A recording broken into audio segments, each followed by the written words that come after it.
आसंता 20 तारीख रु राज्य रे ताती बढ़िब। उत्तर पश्चिम और दक्षिण पश्चिम दिगरु गरम पवन बहिब। पुणी राज्य को आसुथिबा सामुद्रिक पवन आउ आसीबनी, फल रे राज्य रे तापमात्रा बढ़ी जीव।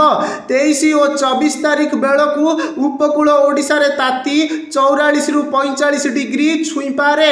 पाणीपाग विशेषज्ञ एभली पूर्वानुमान करिसंती। सोआ जलवायु और परिवेश केंद्र निर्देशक डॉक्टर शरद साहू आकलन करी कहिसंती उपकूल ओडिशा को छाड़ी पश्चिम ओडिशा और अन्य स्थान रे शुक्रवार ठारू तापमात्रा आहुरी बढ़िब। गुरुवार ठू पश्चिम ओडिशा रो विभिन्न स्थान रे ताती अधिक रहिछि।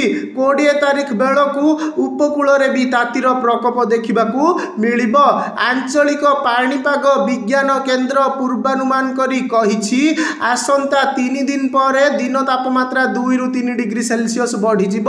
20 तारीख रे सोनपुर, बौद्ध, बलांगीर, टिटलागढ़, भवानीपाटना, झारसुगुड़ा और संबलपुर रे तापमात्रा 42 डिग्री रहिब। नुआपड़ा, सुंदरगढ़ और राउरकेला रे 41 डिग्री, बरगढ़ और नवरंगपुर रे तापमात्रा 40 डिग्री छुईब।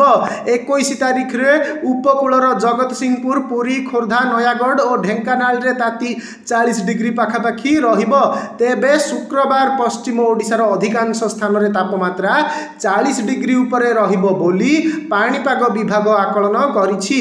गुरुवार टिटलागढ़ रे 40.5 डिग्री, भवानीपाटना रे 40.4, झारसुगुड़ा रे 40.3 डिग्री, सोनपुर, संबलपुर और बौद्ध रे 39.8, हीराकुद रे 39.5, अनुगुल रे तापमात्रा 39.1 डिग्री सेल्सियस रेकर्ड होइछि।